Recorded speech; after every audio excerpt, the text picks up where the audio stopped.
자, 얘들아, 오늘은 사람의 발생 24쪽. 아마 교재가 조금 다를 수도 있어. 이게 지금 작년 교재여가지고, 올해 교재 페이지가 좀 다를 수도 있는데, 내용은 똑같으니까 그냥 한번 같이 봅시다. 자, 사람의 발생. 여기서 발생이라는 게 뭐냐면,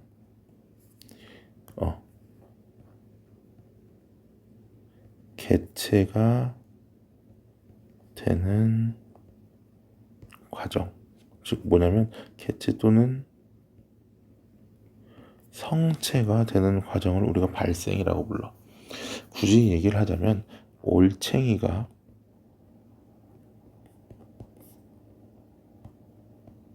개구리가 되거나 병아리가 닭이 되는 이런 과정들을 우리가 발생이라고 불러. 발생. 자, 그럼 이런 발생들은 가장 먼저 생식세포가 형성이 됩니다. 우리 소위 얘기하는 정자, 난자 같은 친구들이지. 자, 그러면 이 정자와 난자가 만나는 걸 수정이라고 불러. 수정. 그래서 두 생식세포의 결합.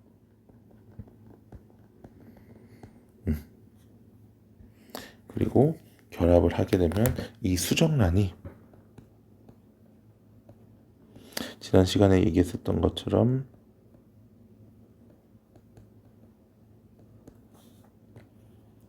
세포 분열을 한단 말이야.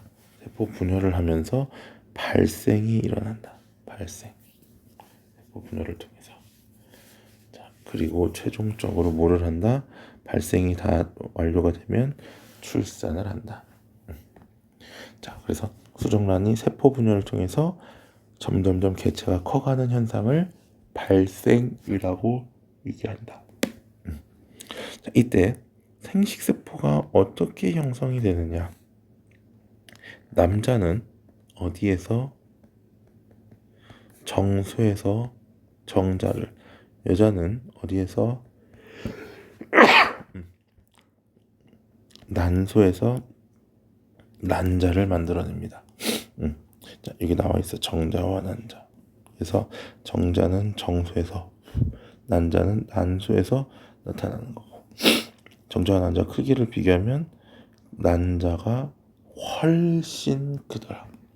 사람과 빌딩 정도 크기라고 보면 돼. 반면에 운동성은 정수가 있고 정자는 있고 난자는 없다. 근데 염색체 수는 두 개가 어떻더라? 같더라. 이 두 개가 만나서 몇 개가 되는 거야? 46개. 23쌍이 되는 거야. 우리 앞에서 얘기했던 것처럼 사람은 23쌍의 염색체로 이루어져 있었지. 그게 정자에서 23개, 난자에서 23개를 받더라. 간혹 이 23개보다 한두 개 많거나 적은 경우들이 있어. 그래서 실제로 이 46개가 아니고 47개, 45개 이런 경우들이 있는데, 그런 경우를 우리가 돌연변이라고 얘기를 한다라는 거지. 자, 그러면 정자의 생김새를 보면 핵이 이렇게 먼저 있어. 당연히 요 머리에 핵이 존재를, 이 핵이 유전 물질을 가지고 있는 거고, 자, 꼬리는 정자를 움직일 수 있도록 하고요. 자, 요 부분 보이니? 요 부분을 우리가 미토콘드리아라고 불러. 이 미토콘드리아는 정자가 움직일 수 있도록 에너지를 생성한다. 정자의 꼬리를 움직일 수 있는 에너지를 이 미토콘드리아에서 생성하더라. 다음 난자 같은 경우는 이 난자의 첫 번째 여기 핵이 가운데로 이렇게 존재를 하고, 역시 핵에는 유전 물질이 들어있어. 정자하고 똑같이. 아까 얘기했던 염색체지. 얘도 마찬가지고 유전 물질 염색체에 들어있는 거예요. 자, 그리고 이 외에 굉장히 넓은 지역이 바로 뭐더라? 세포질이더라. 매우 많은 양분이 들어가 있더라. 이 양분들이 이 정자와 결합 시에 이 세포질에 저장된 많은 양분들에 의해서 세포 분열이 이루어지는 거지. 왜냐면 세포라는 건 양분이 있어야 분열도 하고 에너지도 만들고 그러는데 그게 이제 이 수정란은 몸에서 떨어져 나온 그런 양분 그 세포이기 때문에 직접적으로 양분을 얻기까지는 착상이 되지 않으면 얻을 수가 없어. 그래서 착상이 될 때까지는 이 양분들로 버텨야 돼. 난자가 갖고 있는 양분들. 그래서 실제로 감수 분열에 의해서 세포가 이렇게 두 개로 나눠지고 또 감수 제2분열에 의해서 또 이렇게 해서 네 개로 나눠졌었잖아. 자, 그래서 난자는 이렇게 하나만 만들어져.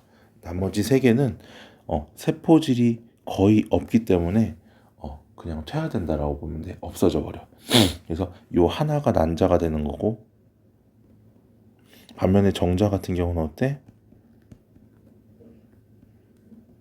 그대로 분열이 돼서 각각 똑같이. 그래서 각각 얘들이 정자 이런 식으로 얘들도 각각 그렇게 된다라는 거지. 자, 이때 정자와 난자가 결합하는, 이런 생식세포가 결합하는 현상을 우리는 수정이라고 불러준다. 수정. 그래서 이 수정은 자, 체세포의 절반인, 즉 무슨 얘기냐면 23개의 염색체를, 원래 염색체 수는 몇 개야? 체세포는 46개거든. 그지? 46개인데 그거의 절반인 정자와 절반인 난자도 23개지. 수정하여 만들어진 수정란은 체세포의 염색체 수가 어떻더라? 같다. 23 더하기 23이 46이니까. 자, 이렇게 되는 거고요. 물론 정자가 난자에 하나밖에 못 들어가. 가장 먼저 도착한 하나밖에 못 들어가는데 거기 이렇게 얘기하면 많은 친구들이 두 개가 동시에 도달하면 어떻게 돼요?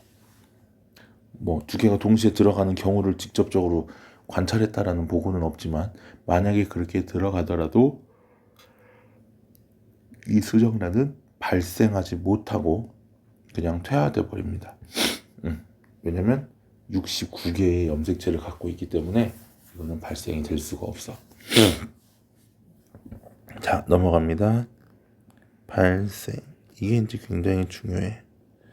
이 발생은요, 수정란이 세포 분열을 하면서 개체가 되어가는 과정을 발생이라고 불러. 그래서 수정란은 초기에는 나날이라는 게 일어나요. 나날이라는 건 수정란이 분열된다. 분할 이렇게 생각하면 쉬워. 수정란 분할. 그래서 이거를 난할이라고 불러줘. 이때는 중요한 게 체세포 분열이지만 딸세포의 크기가 커지지 않아. 즉 무슨 얘기냐면 체세포 분열은 이렇게 세포가, 하나의 세포가 두 개가 되면 어떻게 돼? 작아질 거야. 그럼 얘들이 다시 어떻게 돼? 이렇게 커져야 돼. 그리고 다시 얘들이 어떻게 되는 거야? 분열을 하고 이런 식으로 가는 거야. 그러니까 체세포 분열은 무슨 과정이 있어야 되냐면 반드시 생장 과정이 있어야 돼. 그런데 이 나날은 생장 과정이 없다.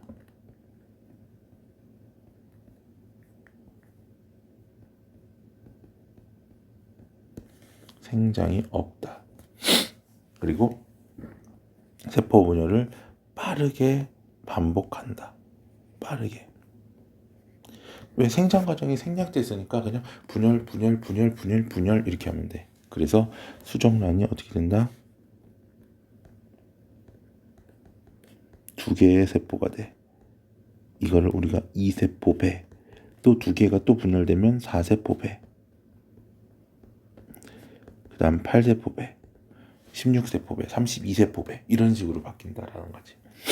그리고 자, 이 나날이 진행되면 세포 수는 늘어나. 그리고 각각의 크기는 점점 작아진다. 이때 이 세포를 우리가 이렇게 불러. 할구. 수정란에 각각의 요런 세포들, 여기 밑에 있는 요런 세포들이 보이지? 요런 세포들을 할구라고 붙여. 할구. 자, 그렇게 해서 나날이 진행이 되면서 어디를 통해서 수란관을 통해서 이렇게 옵니다. 자, 그래서 난소에서 뭐가 일어나면 배란이 일어나면 정자가 이렇게 들어오겠지. 이렇게 타고 들어와서 정자가 여기에서 수정을 해. 수란관 상단부에서. 왜 정자는 빠르게 이동하고 난자는 운동성이 없으니까 그 난자 요 수란관에 그 선모라고 해가지고 털 같은 게 있어. 걔들이 난자를 이렇게 밀어주는 거야. 그래서 난자는 느려. 정자는 빠르고. 그러니까 이쪽 거의 여기를 우리가 수란관 상단부라고 불러주고 요 부근에서 수정이 일어나.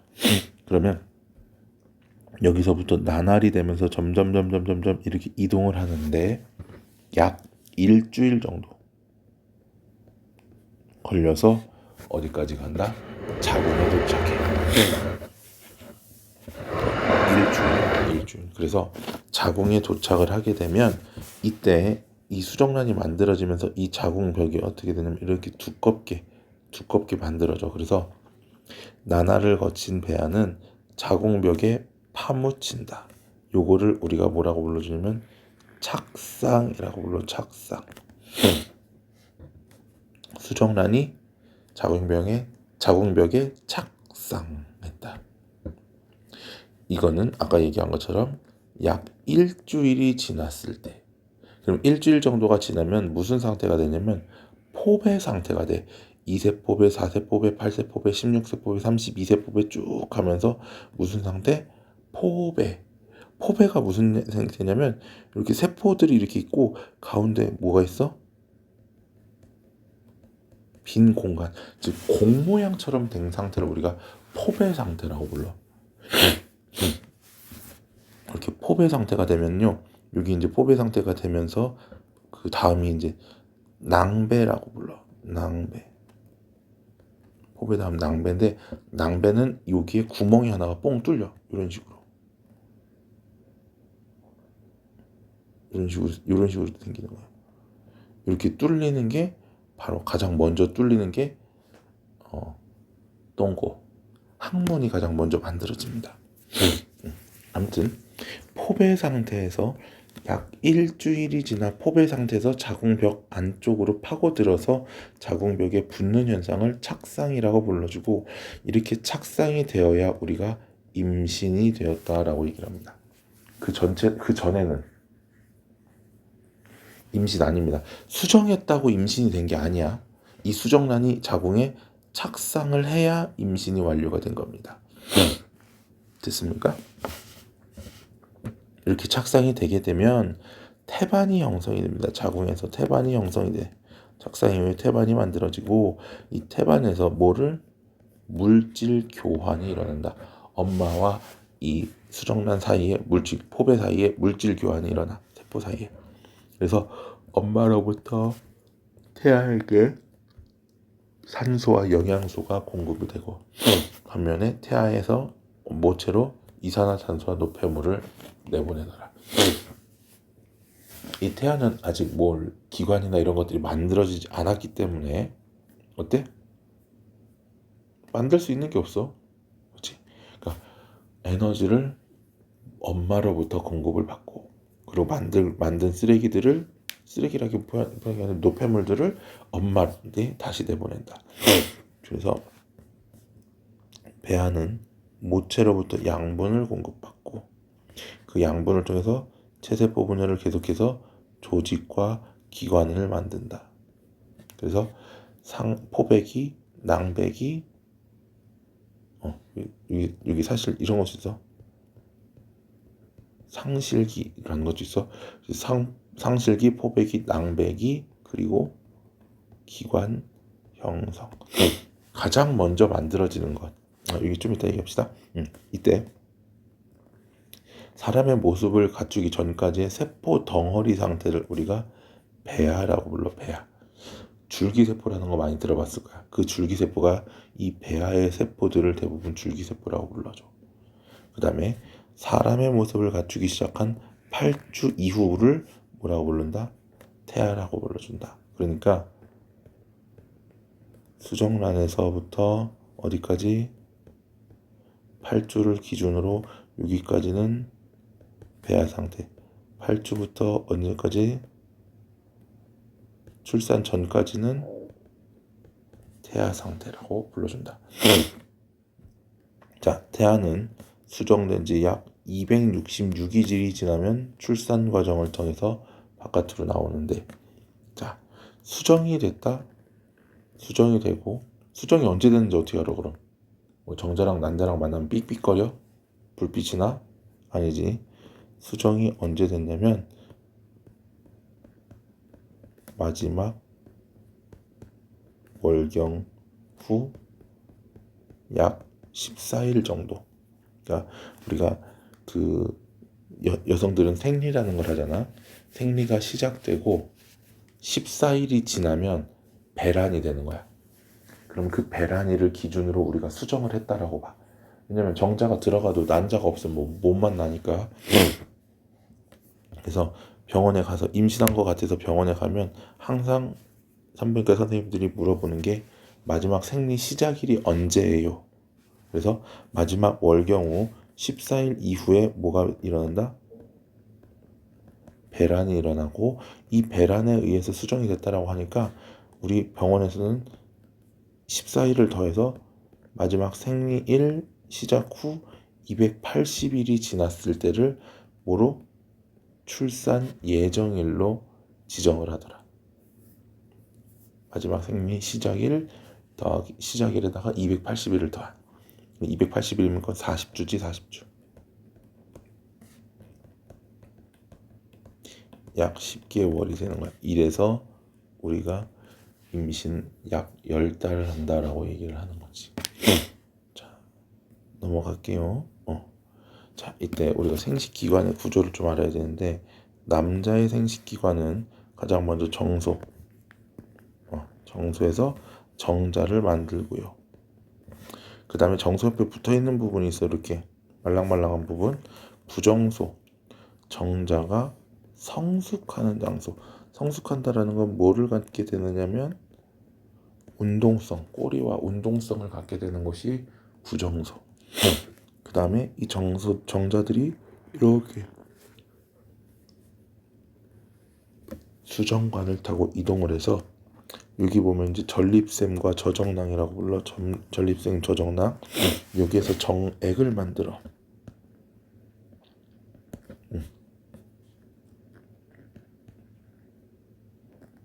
전립액을 생성. 전립샘, 저정낭. 그래서 정액을 생성을 해서, 이 정액은 두 가지 역할을 하지. 첫 번째, 정자의 운동을 도와줘. 액체에서 운동을 할 수 있으니까 정자들은. 그다음 두 번째, 정자를 산성으로부터 보호하더라. 여성의 질 속의 내부가 산성이기 때문에 정자는 산성이 굉장히 약해. 그래서 이 두 가지 기능이 바로 정액의 기능이고요. 자, 그래서 요도는 몸 밖으로 나가는 통로. 정자는 정소에서 만들어져서 부정소를 지나 수정관, 요도, 몸 밖으로 나가더라. 두 번째, 여자의 생식기관도 좀 알아야겠지. 자, 남자에게 정소가 있었다면 여자에게는 난소가 있습니다. 난소는 난자가 만들어지는 장소. 근데 부난소는 없어요. 왜? 난자는 운동성을 갖지 않기 때문에 그냥 성숙하면 바로 배란이 돼. 배란이 돼서 난자 또는 수정란이 자궁으로 이동하는 통로를 수란관. 수정관에 비해서 두껍고요. 요 안에 가느다란 섬모 같은 것들이 이렇게 있어. 난자를 이동시켜줘야 되니까. 그리고 이렇게 두꺼운 근육으로 된 부분, 자궁, 태아가 자라는 장소. 그래서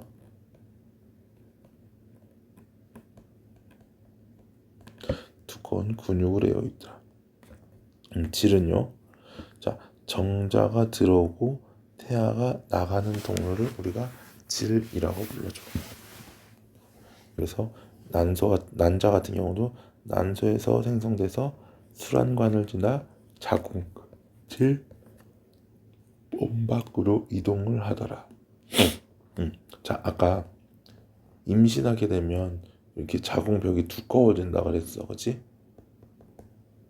수정을 하게 되면. 근데 수정을 못하면 수정을 대비해서 항상 이렇게 자궁벽은 매달 두껍게 만들어. 수정을 못하면 이 자궁벽들이 두꺼워진 자궁벽들이 허물어져. 그러면서 혈액이 빠져나오는데 그거를 우리가 생리 또는 월경이라고 하는 거야. 그러니까 생리를 한다라는 건 아이를 낳을 준비가 되어 있다. 언제든지 수정란이 오면 착상을 시킬 준비가 되어 있다. 이런 얘기지.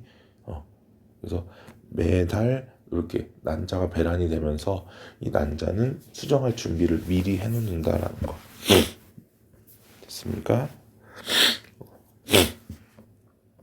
자, 넘어갑니다. 유전. 자, 유전에서 우리가 첫 번째로 알아야 될 거. 이거 30페이지. 유전 용어. 자, 유전이라는 건 부모의 형질이 자녀에게 전달되는 현상을 유전이라고 불러주고, 두 번째, 그러면 형질이 뭐냐? 생물이 갖는 특징을 우리가 형질이라고 불러. 생물이 갖는 특징. 예를 들면 사람으로 따지면 뭐 키도 있고 몸무게도 있고 피부색도 있고 쌍꺼풀 유무, 머리카락 모양 등등등 생김새 하나하나. 뭐 완두로 보면 둥근지 주름진지 이런 것들. 자, 그럼 이 형질과 대립 형질을 좀 같이 외워야 되는데, 한 가지 형질에서 뚜렷하게 구분되는 변이를 우리가 대립 형질이라고 불러. 예를 들면 형질이 성별이다. 그럼 남자와 여자 또는 암컷과 수컷이 대립 형질이다. 형질이 피부색이다. 그러면 백인, 흑인, 황인이 대립 형질이다. 형질이 혈액형이다. A형, B형, AB형, O형이 대립 형질이다. 이런 거야. 그리고 완두 씨의 색깔이 형질이면 노란색과 초록색 이 두 가지가 대립 형질이 된다라는 거지. 그 다음 요 두 개도 묶어서 기억하세요. 유전자형과 표현형. 자, 유전자형은요 이렇게 알파벳 기호로 나타낸 것이야. 좀 더 정확하겠지. 반면에 표현형은요 겉으로 드러나는 형질. 그냥 겉으로 드러난 것만 얘기를 한다는 거지. 그래서 뭐 남자다, 여자다, 뭐 피부색이 어떻다, 머리카락 모양은 뭐 생머리, 직모다, 아니면 뭐가 있을까? 뭐 쌍꺼풀이 있다, 뭐 이런 것들이 표현형이고. 그다음에 유전자형은 뭐 XY다, 성별은 XY다, 뭐 이런 것들이 되겠지. 그다음에 자가수분과 타가수분도 비교해주세요. 자가수분은요 같은 유전자형끼리 교배하는 거야. 그래서 수술의 꽃가루가 같은 구류의 꽃에 암술에 붙는 현상. 이게 무슨 얘기냐면 하나의 나무 안에 암꽃과 수꽃이 있어. 그럼 얘들은 유전적으로 동일해. 이때 수꽃이 암꽃으로 수꽃의 꽃가루가 암꽃에 가서 붙으면 그걸 우리가 자가수분이라고 불러. 그런데 다른 나무의 꽃가루가 다른 나무의 꽃에 가서 붙는 건 우리가 타가수분이라고 불러. 그러니까 자가수분은 유전자형이 어떠더라? 동일하고, 타가수분은 유전자형이 동일할 수도 있어. 우연히. 또는 다를 수도 있어. 물론 다른 경우가 훨씬 더 많겠지. 그 다음 이제 순종과 잡종. 자, 순종과 잡종도 좀 같이 기억하세요. 순종은 유전자의 구성이 같은 개체를 우리가 순종이라고 불러. 그러니까 유전 기호가 이렇게 똑같은 경우, 똑같고. 여긴 대문자고 얘는 소문자인데 상관없어. 왜냐면 라지 R이라는 건 보통 우리가 모양을 얘기하는 거거든. 완두의 모양. 그리고 이 Y는 완두의 색. 서로 다른 형질이기 때문에 상관이 없습니다. 반면에 잡종은 이렇게 같은 형질인데 이렇게 대문자 소문자로 나타낸, 그래서 유전자 구성이 어떻더라? 다른 개체더라. 됐습니까? 자, 요 밑에 있는 거는 안 봐도 돼. 그래서 같으면 순종, 다르면 잡종이더라. 자, 그다음 넘어가서, 자, 이 멘델이라는 학자가 유전학에 굉장히 중요한 업적을 남기신 분이지. 멘델. 자, 이 멘델은 완두를 이용해서 유전 실험을 했어. 멘델의 원래 직업은 성직자입니다. 근데 왜 완두를 가지고 연구를 했느냐? 이 당시 성직자들은 종교적 지위 외에도 또 다른 연구 같은 걸, 보통 과학 관련된 연구들을 좀 많이 했어. 그러니까 어떤 성직자들은 별을 보기도 했고, 어떤 성직자들은 뭐 지금 멘델처럼 이런 식물을 키우면서 이런 것들을 연구하기도 하고 그랬었어. 근데 멘델은 왜 그랬냐면, 당시에 이 체코 프라라는 도시에 멘델이 이제 성직자였는데 흉년이 좀 엄청 심하게 왔어. 그래서 이 흉년을 대비해서 잘 자라는 작물을 기르다 보니까 그게 완두였더라. 먹을 수도 있으면서. 자, 그래서 첫 번째, 기르기가 쉽고 잘 자라. 그리고 세대가 짧아. 그러니까 무슨 얘기냐면, 사람처럼 한 세대를 거치려면 막 30년, 40년 이렇게 갈 필요가 없다라는 거지. 몇 개월만 지나면 완두가 나와 있고, 몇 개월 지나면 완두 나와 있고, 이런 식으로. 그다음에 또 자손수가 많아. 즉 씨앗이 많이 생긴다 이 말이야. 그렇기 때문에 이게 무슨 의미냐면, 통계적으로 분석에 유리해. 예를 들어서 선생님이 큰 아들을 낳았어. 큰 애를. 그럼 둘째도 아들을 낳을까? 그건 아니라는 거지. 그래서 자손이 많을수록 통계적으로 어떻더라? 예를 들어 자손이 아들을 100명을 낳았어. 그럼 101번째도 아들 낳을 확률이 높겠지. 이런 것들이 통계적 분석에 유리하더라. 두 번째, 대립형질이 뚜렷합니다. 이게 무슨 얘기냐면, 그 하나의 형질에서 완벽하게 극과극으로 대비가 된다라는 거야. 여기 보면은 씨의 모양이 둥글거나 주름지거나, 주름진 것 같다, 둥근 것 같다, 이런 건 없고, 씨의 색깔도 노란색 아니면 초록색, 연두색이다, 뭐 이런 거 없고, 꽃잎도 보라색 아니면 흰색, 꼬투리도 매끈하거나 잘록하거나, 꼬투리 색깔도 초록색이거나 녹색이거나, 아니 초록색이거나 노란색이거나, 꽃의 위치, 줄기의 크기, 키, 이런 것들이 분명하게 대립이 되어 있더라. 사람처럼 뭐 피부색이 까무잡잡하다, 좀 밝다, 어둡다, 희다, 뭐 이렇게 막 되게 다양한 게 아니고, 완두는 대립형질이 딱 뚜렷하더라. 그래서 우리가 이 교배의 결과를 정확하고 명확하게 해석할 수 있더라. 그다음 사람처럼 아무하고나 이렇게 수정을 할 수 없잖아. 근데 이 완두는 멘델이 그냥 붓 가지고 다니면서 이 꽃 저 꽃 꽃가루를 묻혀보니까 내 의도대로 형질을 교배할 수 있어. 즉 자유로운 교배가 가능하더라라는 거지. 사람이 자유로운 교배하면 큰일 나지. 자, 이렇게 해서 멘델은 뭐를 이용했다? 완두를 이용했다. 이만큼 완두가 어떻더라? 특징적으로 좋기 때문에. 자, 그래서 첫 번째, 대립형질의 유전에서 밝힌 유전 원리를 보면, 첫 번째 우열 원리. 무슨 얘기냐면, 순종의 둥근 완두, 순종의 주름진 완두를 교배했더니 둥글고 주름진 걸 교배했더니 자손 1대에서 모두 둥근 완두만 나왔어. 그럼 이 주름진 완두의 성질은 도대체 어디 갔을까?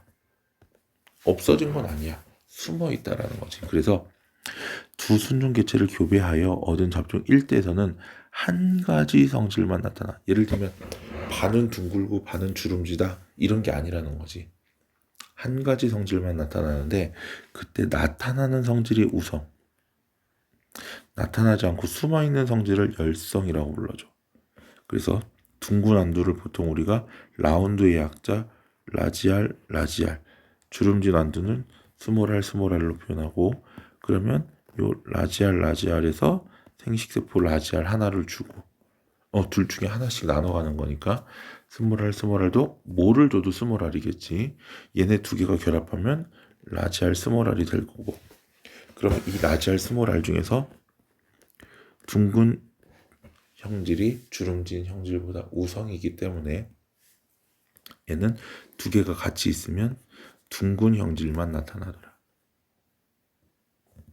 그리고 이 두 개를 뭐 하면 자가 수분했더니, 자, 그래서 잡종일 때를 뭐 했더니 자가 수분했더니 둥근 완도와 주름진 완도가 몇 대 몇의 비로 나왔더라? 3대 1의 비로 나왔더라. 자, 이 얘기는 대립 유전자가 어떻게 된다? 서로 다른 생식세포로 들어가더라. 그래서 여기에서 나오는 생식세포는 라지알과 스몰알, 여기에서 나올 수 있는 것도 라지알, 스몰알. 그래서 요거 결합돼서 라지알, 요거 결합해서 라지알, 스몰알. 요렇게 결합하면 라지알, 스몰알. 요렇게 결합하면 스몰알. 즉 이렇게 둥근 친구가 몇 개? 3개, 주름진 친구가 1개. 그래서 둥글고 주름진 게 각각 3대 1로 나타나더라. 3대 1. 그리고 이거는 표현형 비야. 근데 아까 얘기했던 것처럼 유전자형 비는요, 어떻게 라지알, 스몰알, 스몰알이 1대 2대 1로 나타나더라. 그래서 둥근 표현형과 표현형과 유전자형은 각각 그 비가 다르더라. 그렇지만 아무튼 분리법칙이라는 건 요 둥근 완두에 있는 요 생식세포에 얘들이 각각 따로따로 분리되어서 들어가더라. 얘도 마찬가지로 따로따로 분리되어서 들어가더라라는 게 분리법칙이지. 그래서 자가수분이란 같은 종류끼리 교배하는 거고, 이 과정에서 자, 아까 얘기했던 건 첫 번째, 자, 순종의 대립형질이라고 불러. 얘도 순종이니까 두 개다. 어버이가 순종이니까 순종이고 하나는 둥글고 하나는 주름지기 때문에 이런 식으로 순종의 대립형질을 교배시켰더니 자손에서 잡종, 즉 우성의 성질만 나왔다. 이거를 우열원리라고 얘기를 해. 우열원리 또는 우열관계. 왜냐하면 이 우열이 정확하게 분배되지 않는 그런 법칙들이 있기 때문에 얘는 법칙이라는 말에서 원리, 그러니까 우열의 법칙 아닙니다. 과거에는 우열 법칙이라고 얘기했는데 지금은 우열 원리라고 얘기를 하고, 반면에 분리 법칙이라는 건 생식세포가 만들어질 때 이 생식세포에 반만큼의 유전자, 대립 유전자가 들어간다. 대립 유전자라는 건 이런 식으로 같은 위치에 있는 유전자의 관계를 우리가 얘랑 얘도 대립 유전자, 얘랑 얘도 대립 유전자라고 얘기를 해. 이 대립 유전자가 서로 같으면 순종, 다르면 잡종이라는 얘기지. 자, 그렇게 얘기를 할 수 있다라는 거. 자, 넘어갑니다. 실험 결과를 설명하기 위해서는 멘델은 한 가지 형질은 한 쌍의 유전인자에 의해서 결정이 되고, 이 유전인자는 항상 자손으로 전달이 된다. 그래서 이 유전인자는 오늘날 우리가 얘기하는 유전자더라. 유전자. 그 다음 한 쌍을 이루는 유전인자가 서로 다를 때에는 하나만 나타난다. 나머지는 표현되지 않는다. 숨어있는다. 이게 아까 얘기했던 우열의 원리. 우열의 원리. 그 다음 넘어가서 생식세포를 만들 때는 각 생식세포로 나눠져 들어간다. 그리고 생식세포가 수정되면서 다시 쌍을 이룬다. 무슨 법칙? 얘는 분리법칙. 분리법칙. 됐습니까? 이렇게 되는 거고. 자, 우열 원리가 성립하지 않는 분꽃의 꽃잎 색깔 유전. 요거 이제 뭐냐면 우리가 이렇게 불러. 좀 유식하게 부르면 중간 유전이라고 불러. 우열 원리가 성립이 안 되는 거야. 그러니까 이런 것 때문에 우열 법칙이 우열 원리로 바뀐 거라는 것이. 그래서 첫 번째 어버이 하나는 빨간색 분꽃이 있고요. 하나는 흰색 분꽃이 있습니다. 그럼 얘들은 빨간색 분꽃은 라지알 R, 레드. 그 다음에 흰색 분꽃은 화이트, WW. 얘네 두 개가 교배를 했더니 각각 빨간 분꽃에서는 생식세포로 R을, 흰색 분꽃에서는 W를 주게 되고 이 두 개가 만나서 RW가 됐는데 봤더니 분홍색이야. 오, 빨간색이랑 흰색이 섞였구나 라는 걸 알 수 있다라는 거고, 그럼 이 분홍색도 역시 자가수분하게 되면 R과 W, R과 W 이렇게 나오고, 그때는 빨간 꽃 하나, 분홍 꽃 두 개, 흰 꽃 하나. 그래서 얘들은요 표현형도 붉은 꽃, 빨간 꽃이라고 하죠. 빨간 꽃, 분홍 꽃, 흰 꽃이 1대 2대 1. 그 다음에 유전자형도 라지알 대 RW 대 WW 1대 2대 1로 어떻더라? 똑같더라. 그러니까 앞에 우열 원리가 성립이 됐다면 표현형과 유전자형은 같지 않은데 중간 유전에서는 표현형과 유전자형이 같더라. 자, 그래서 요 두 쌍의 대립형들 유전에서 밝힌 유전 원리는 요걸 우리가 분리법칙이 아니 독립법칙이라고 얘기를 하는데, 자, 둥글고 노란색 완두 그리고 주름지고 초록색 완두를 교배했더니 어때? 여기 둥글고 노란색이라는 건 라지와이는 옐로우, 스모라이는 그린. 그랬더니 여기서 하나 뽑아와도 어떤 걸 뽑아도 이렇게 나오겠지. 얘도 여기서 하나 뽑고 여기서 하나 뽑아도 어떤 걸 뽑아도 스모라이가 나올 거고, 얘네 두 개가 교배가 됐더니 라지알, 스몰알, 라지 W, 스몰 W 이렇게 나온다라는 거야. 그리고 얘네끼리 뭐가 되면 자가수분을 해버리면 여기서 하나를 선택을 해야 돼. 그럼 나올 수 있는 건 라지알 라지와이, 라지알 스몰아이, 스몰알 라지와이, 스몰알 스몰아이가 나올 수 있더라. 얘도 마찬가지가 되겠지? 라지알 라지와이, 라지알 스몰아이, 스몰알 라지와이, 스몰알 스몰아이. 얘네 둘을 교배했더니 이렇게 나온다라는 얘기야. 지금 이거는 한번 그려보셔야 됩니다. 그래서 얘랑 만나면 라지알 라지와이. 요거랑 요거 만나면 라지알 라지와이 스몰아이, 라지알 스몰알 라지와이, 라지알 스몰알 라지와이 스몰아이. 이걸 다 그려보면 이렇게 나오는 거고, 자, 라지알이 있고 라지와이가 있으면 얘들은 둥글고 황색 완두. 반면에 라지알은 있는데 스몰아이로 되어 있는 요 친구는 둥글지만 녹색 완두. 반면에 스몰알 라지와이 이렇게 있는 스몰알 라지와이 여기 얘들은요 주름지고 황색 완두. 그리고 마지막 스몰 i로 되어 있는 이 친구는요. 주름지고 녹색 완도. 얘들의 비례식을 봤더니 9대 3대 3대 1이 나온다라는 거고. 그러면 앞에 있는 두 친구는 둥글고 뒤에 있는 두 친구는 주름진 거니까 둥글고 주름진 게 몇 대면 3대 1, 12대 4니까. 반면에 앞에 1번, 3번 황색, 2번, 4번 녹색이니까 황색 대 녹색도 몇 대면 이거 3대 1, 얘도 12대 4니까.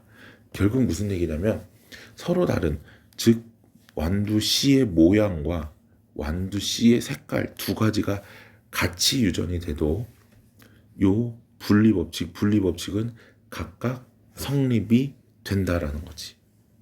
성립이 만족한다. 무슨 말인지 이해됐습니까? 아이고. 자, 그래서 유전에 대해서 여기까지 얘기를 했고, 다음 시간에는 우리가 사람의 유전, 요거는 학원에 가서 선생님이 설명을 좀 해줄게. 얘기할 테니까, 요 완두 뒤에 보면 여기서 잠깐 이렇게 나올 거예요. 요거 반드시 꼭 풀어보셔야 되고요. 개념 익히기까지도, 개념 쑥쑥도 같이 개념 쏙쏙도 같이 꼭 푸셔야 됩니다. 알겠습니까? 그래서 멘델 유전 법칙을 정리하면 세 가지. 첫 번째, 우열 관계, 우성과 열성. 순종의 대립 형질을 교배하면 우성이 나온다. 근데 이거는 성립하지 않는 게 분리 법칙이라는 중간 유전이 있었지. 그다음 두 번째, 분리 법칙. 이제 우성, 이건 이렇게 쓰면 헷갈리니까 우성이 열성에 비해서 형질이 더 표현된다. 분리 법칙이라는 건 생식세포가 어떻게 된다? 분리된다. 마지막 독립법칙. 얘들은 서로 다른 형질이 영향을 주지 않는다라는 거. 됐습니까? 자, 이렇게 해서 우리가 멘델의 유전 원리까지 설명을 좀 하도록 할게요. 자, 꼭 복습하셔야 됩니다. 수고 많았어요.